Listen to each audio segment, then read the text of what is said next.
क्या करेगा? इधर तो लड़की ने बीवी ने कौन धोएगा?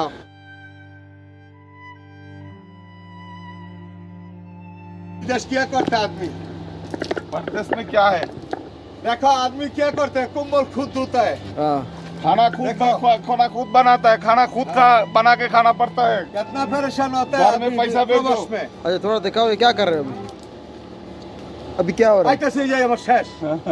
ये कंबल धो ये रहा है। कंबल धो रहा है, बोलो अपना जबान में। नहीं, वो हमारे ज्यादा गिरगिर करते हैं इसके। बस अभी ठंडी की तैयारी हो रही है। हाँ, ठंडी का कंबल का तैयारी हो रहा है। ठंडी का कंबल तैयारी करते हैं, ठंडी का कंबल। अच्छा ये कंबल वंबल आप खुद धोते हैं इधर? हाँ, क्या करेगा? इधर तो लड़की ने बीवी ने कौन धोएगा? मसाला धोगा, पैसा ज्यादा लगता है, गरीब आदमी क्या करेगा?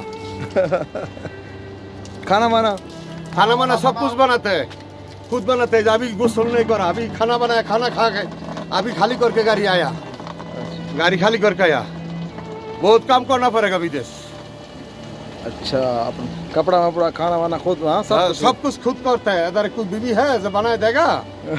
इधर काम करना पड़ेगा, खाना बनाना पड़ेगा, कपड़ा धोना पड़ेगा, कंबल धोना पड़ेगा। अभी ठंडी आ रही ना। ये देखो ये बस